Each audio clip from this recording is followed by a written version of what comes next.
Hello and welcome to Hebrew Perspectives.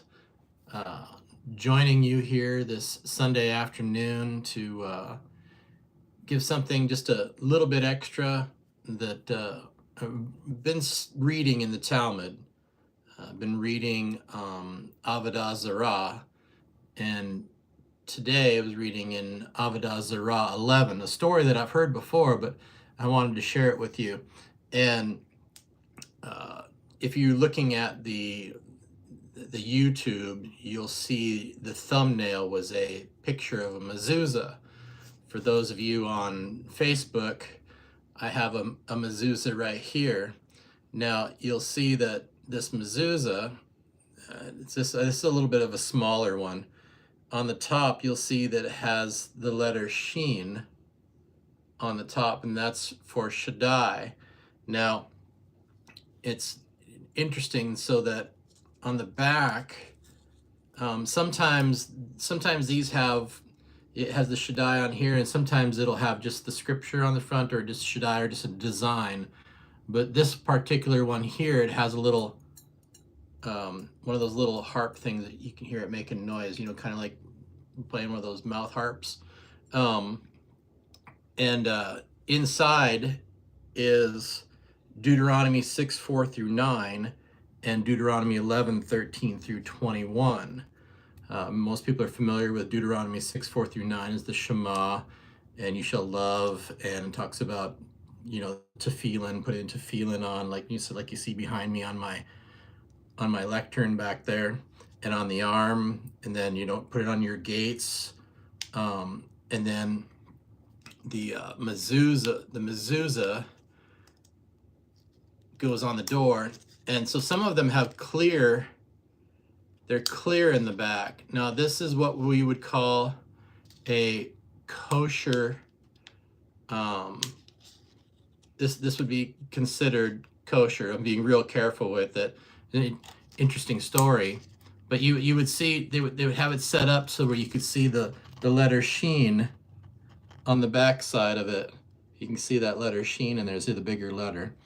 And so a lot of Jewish tradition has it where every once in a while you have to have a rabbi check your mezuzah to make sure that it's still kosher, that everything's still good. And, sometimes they wear out, maybe the wording wears out, whatever, and you need to, I'm just going to set this down here, and you need to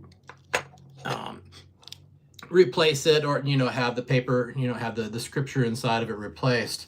As a matter of fact, there was a woman that she came to a rabbi, and she said, hey, she stopped a rabbi on the street, and she said, could you possibly come and look at my mezuzah and see that it's everything's all right? And he's looking at her, and he didn't know her, and he was like, oh, okay, yeah, I can come and look at it.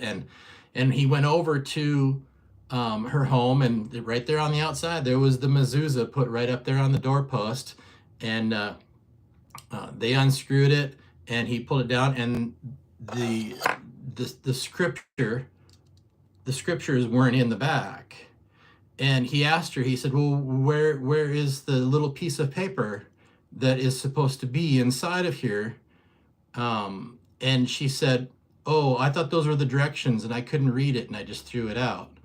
Now, you don't know what you don't know. Some people don't understand, but that's what's in there. But so the mezuzah, the Shaddai that is on there, that's what it represents. That's also, it has to do with Shomer Delatot Yisrael.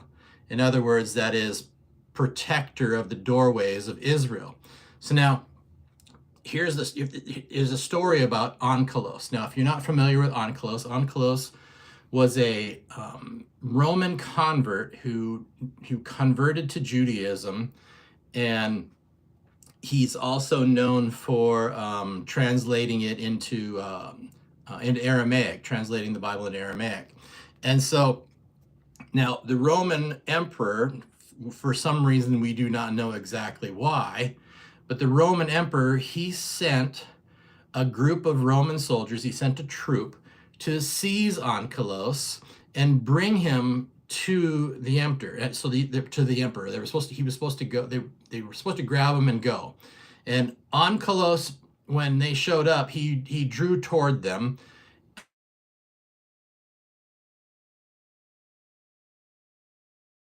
Under of a class that I need to do. So he drew the troop. He started sharing with them some verses, and he cited something that he learned, and with them, and they converted to Judaism. Now, again, we don't know exactly why they were. The emperor wanted to see him. Maybe it was because he had converted. I don't know, but when the troops didn't return, the emperor was, well, we better send, he says, I better send another troop. So he sends another troop, and he gives them instructions. He says, don't even talk with him, grab him and go. But as they were walking and leaving out, the Onkelos said to the second troop, he said to one of the soldiers, he said, I'll just make a mere statement to you. I'm just gonna say something to you. You don't have to respond, basically. But he says, a minor official, he holds a torch before a high official. And a high official holds a torch before a duke. And a duke holds a torch before a governor. And a governor before the ruler. But does the ruler hold a torch before the common people? Well, this caused the soldiers to say, well, no. And this is when Onkelos said to them, he said, yet the Holy One, blessed be he, God, he holds a torch before the Jewish people, as it is written in Exodus 13 and 21. And the Lord went before them by day in a pillar of cloud and to lead them on the way, and by night in a pillar of fire to give them light. Now, what happens with this second group of soldiers that ends up falling into conversation with them? Well, they end up converting as well. So the emperor, he sends a third troop with even more strict instructions. They're just supposed to go and grab him. So when they go, third troop, they get there, they grab him, they seize him. We're going to grab him. And on the way, they're dragging him out the door. On the way, he reaches up and he places his hand on the mezuzah. And he says to the soldiers, what is this? And they said to him, well, you tell us. Well, they just broke the rule. They weren't supposed to be even talking at all. But Onkelos said to them, he said, the standard practice throughout the world is that a king of flesh and blood sits inside of his palace, and his servants stand guard, protecting him outside.